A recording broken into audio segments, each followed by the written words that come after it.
Hello fellow gardeners and growers, welcome back to another Lee Valley Tools plant care video.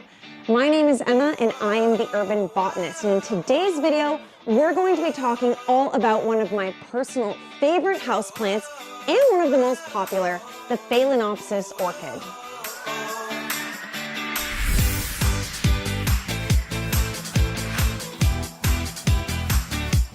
There are just over 22,000 species of orchids, and orchid questions are ones that I get regularly. Good news is that these beautiful epiphytic plants are relatively easy to grow and keep blooming year after year with blooms lasting up to 6 months long. One of the great things about these orchids is that they're pretty inexpensive and very easy to find. Typically, you can pick one up at your local grocery store, supermarket, and of course, your local nursery. We are going to be diving into everything orchids in this video, including sunlight, watering techniques, growing methods, and so much more. I think that one of the biggest misconceptions when it comes to orchids is that when you pick one up for the very first time, you expect that these beautiful blooms will last forever, when in fact, that isn't the case. They do naturally fall off in time, and this leads to most people thinking that they've done something wrong, that the orchid is dead or dying, and ultimately leads to that orchid being thrown out. When truly, this is all a very natural occurrence and part of that orchid's life cycle. Orchids will drop their flowers so that the plant can focus more of its energy into growing roots and new leaves, the powerhouse and location where photosynthesis occurs to make energy and food for the plant.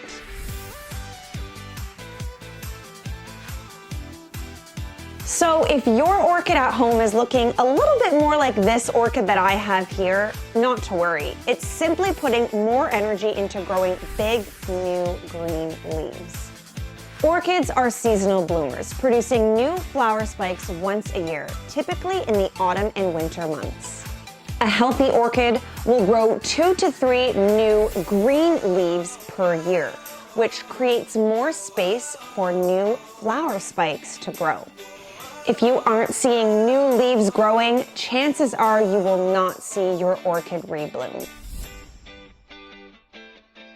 Not only do the flowers dry, but the spikes will dry as well. Again, this is a totally normal part of the orchid's life cycle. The flowers are not meant to live forever. They're meant to regenerate.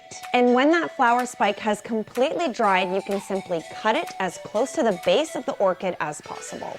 Now that we've talked about the flowers, let's talk about the other really unique part of this plant, the roots. Orchids are epiphytic plants, meaning that they grow above ground using other plants, trees, rocks, and even roots for structural support. They have these really neat aerial roots that are a specialized root system, which you typically can see growing out of the top of your orchid plant. Green roots can also indicate that your plant is well watered, where silvery roots or deflated looking roots can indicate that your orchid needs to be watered. The preferred growing medium for orchids would be something like this light, chunky cocoa coir mix or bark mixture. A nice light sphagnum moss is also ideal. Anything that's really going to let those roots breathe. When watering your orchids, you really want to make sure that you're using a lukewarm, soft water. Distilled water works just fine. And like I already mentioned, you want to water when you're noticing that those roots are turning that silvery color. You also want to make sure that your pot has really good drainage, allowing that excess water to drip down, out, and away from the roots. If you don't have a plastic pot like this that clearly has drainage holes in the bottom, you can go ahead and cut some in the bottom of yours. So I'll give them a good deep watering. Allow that excess water to drip down, out, and away from the roots, just like so. I'll make sure to discard of this water before placing my orchid back inside of its decorative pot. And some of you may hate me for suggesting this, but please do not use ice cubes. I know they're super easy to just crack out and place into your pot, but truly orchids are not at all adapted or adjusted to being able to manage those really extreme temperatures that come with placing an ice-cold ice cube on top of these really fragile roots. Remember that these are tropical plants, so lukewarm water is always best. Another really common mistake that people make when watering their orchids is watering the crown of the flower, which can result in what's called crown rot.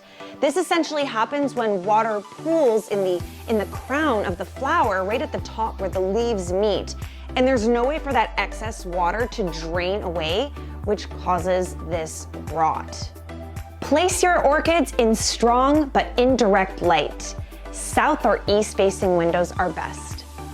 Orchids also really appreciate high humidity spaces, so placing something like this inside a bathroom, for example, would be a really great spot for your orchid at home.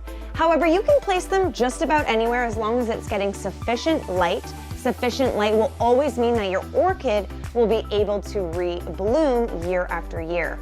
However, if you'd like to introduce some supplementary humidity, you can do that very easily with some of these steps.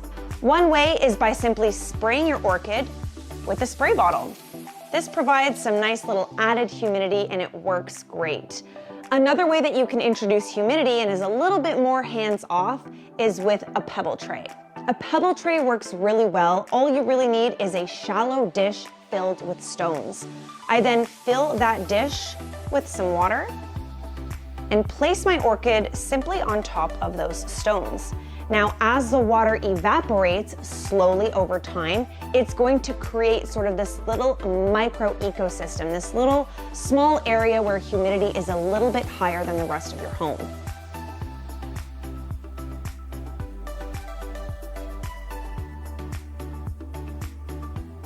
I hope that this video taught you something new and you're feeling inspired and empowered to grow your green thumb and try your hand at growing an orchid this season. Thank you so much for tuning in and learning something new with Lee Valley Tools today. We will see you in the next video.